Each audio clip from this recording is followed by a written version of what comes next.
मेरी प्यारी माँ बहनों, आपका हाल भी बहुत बुरा है।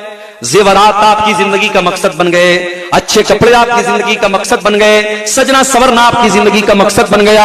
ओ मेरी प्यारी माँ बहनों, ये जेवरात कब्र में आपके साथ नहीं जाएंगे। हमने बहुत सारे मरने वाली औरतों को देखा है, बहुत शौक था कंगन पहना करती थी, बहुत शौक था कानों में ईयर रिंग पहना करती थी, बहुत शौक था अपनी नाक में नाक की नथिया पहना करती थी। मर गई, इंतकाल हो गया, कंगन भी उतार लिया गया, कान के ईयर रिंग को भी उतार लिया गया, नाक की नथिया को भी उतार लिया गया। ये सोने के जेवरात मेरी प्यारी माँ कब्र में आपके साथ नहीं जाएंगे। आपको भी वही पैगाम देता हूं जो मर्दों को अल्लाह ताला ने दिया है, वसारिउ इला मगफिरतिम मिर रब्बिकुम। मेरी प्यारी माँ बहनों, ये चंद दिन की जिंदगी है, नहीं मालूम कितने दिन हमारी जिंदगी रहेगी। ये जितने अय्याम मिले हैं जिंदगी के, जितने दिन मिले हैं जिंदगी के, इस जिंदगी को गनीमत समझो और अल्लाह को राजी कर लो। ओ नमाजियों, ओ तहज्जुद पढ़ने वालों, ओ रोजा रखने वालों, ओ कुरान पढ़ने वालों, ये कब्र तो तुमको भी पकड़ेगी, ये कब्र तो तुमको भी दबोचेगी। ओ लोगों, उस कब्र की जिंदगी के बारे में कभी सोचो, कभी उसकी तैयारी करो। ये नाजायज की जायदादें, ये नाजायज जमीनें, ये नाजायज दौलत दूसरे लेके चले जाएंगे, दूसरे मौज मस्ती करेंगे और तुम कब्र में उसकी सजा झेलोगे। ये कोई फायदे का सौदा नहीं, ये घाटे का सौदा है मेरे साथ। हराम कमाई ला करके दूसरों की जिंदगी बना रहे हो और अपनी आखिरत बर्बाद कर रहे हो। जब उलमा जहेज लेते हैं तो आम आदमी को क्यों मना करते हैं? बहुत अच्छा सवाल है। उलमा अगर जहेज लेते हैं तो क्या वो आम आदमी को मना नहीं कर सकते? अगर आलिम का काम तकरीर करना है, बयान करना है, और जब वो शादी का मसला बयान करेगा तो क्या इस वजह से कि उसने कभी जहेज लिया था, क्या वो इसको जायज करार दे? नहीं। देखिए, जो चीज गलत है आलिम के करने से वो सही नहीं हो जाएगी।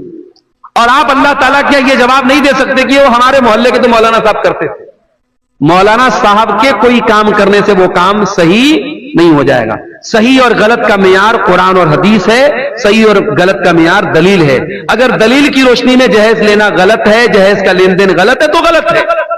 अगर आलिम ने लिया है, आलिम अल्लाह ताला क्या उसका हिसाब देगा। अब सवाल ये कि आलिम क्यों मना करते हैं, तो आप क्या चाहते हैं कि इन्ना अव्वल मा युहासबु बिहिल अब्दु यौमल क़ियामति सलातुहु। कयामत के दिन सबसे पहला सवाल ये नहीं पूछा जाएगा, हाजी साहब आपके गांव में कितनी प्रॉपर्टी आपकी थी, हरदा में कितने मकान आपने बनाए थे, आपके कितने बच्चे थे, कितना बैंक बैलेंस था। पहला सवाल होगा आपकी नमाज का क्या हाल था, नमाज की पाबंदी थी कि नहीं।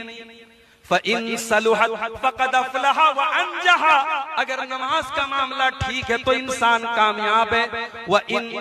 व इन फसदत फ़क़द ख़ाब व खसिरा। और अगर नमाज का मामला गड़बड़ है तो इंसान बर्बाद हो जाएगा।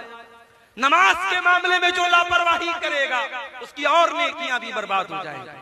अल्लाह के नबी फरमाते हैं, मन तरका सलातल अस्र फ़क़द हबिता अमलुहु। जो असर की नमाज जानबूझकर छोड़ देता है। असर की नमाज देखो, दो नमाजें बड़ी भारी होती हैं, एक फजर की नमाज, एक असर की।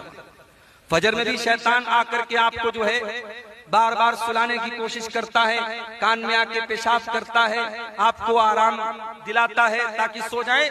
और दोपहर में अगर आप थोड़ा सा लेट गए तो फौरन असर की नमाज आपकी छूट जाएगी। ये दो नमाजें बड़ी मुनाफिक के लिए बड़ी भारी होती है। तो जो असर की नमाज जानबूझ करके छोड़ दे, अल्लाह के नबी ने फरमाया उसकी सारी नेकियां बर्बाद। इन्ना अव्वल मा युहासबु बिहिल अब्दु यौमल क़ियामति सलातुहु। कयामत के दिन सबसे पहला सवाल ये नहीं, रसूल हम आपके लिए हाजिर हैं, लब्बैक या रसूल अल्लाह की सदाएं। आज सोशल मीडिया पर ऐसे वीडियोस आ रहे हैं कि लोग कह रहे हैं लब्बैक या रसूल। 5 टाइम की अजान हो रही है, हय्या अलल फलाह की आवाज, ये आवाज नबी के ही कहने पर तो मुअज्जिन दे रहा है। ये नमाज की तरफ जो मुअज्जिन बुला रहा है, ये भी नबी के कहने पर बुलाया जा रहा है। हम नमाज के लिए नहीं जाते, तब लब्बैक या रसूल अल्लाह कहां चला जाता? हमारी जिंदगी में, हमारे अखलाक में, हमारे किरदार में कहीं सीरत रसूल नहीं है। बस हम जज्बाती नारों की बदौलत हम रसूलुल्लाह की मोहब्बत के दावेदार हैं। सहाबा की मोहब्बत सिर्फ जज्बाती नारों तक नहीं। सहाबा अगर एक तरफ बद्र ओहद के मैदान में अपने नबी के डिफेंस के लिए अपने सर कटाने को तैयार थे, तो वही सहाबा अपने मामलात में, अपने लेन देन में, अपने अखलाक में, अपने किरदार में, अपनी जिंदगी के तमाम मामलात में रसूल अकरम सल्लल्लाहु ताला अलैहि वसल्लम को फॉलो करते हैं। रसूल की सुन्नत से हम दूर हैं, रसूल की सीरत से हम दूर हैं। हमारी जिंदगी में दूर दूर तक कहीं इस्लाम नहीं, कहीं दीन नहीं, और हमें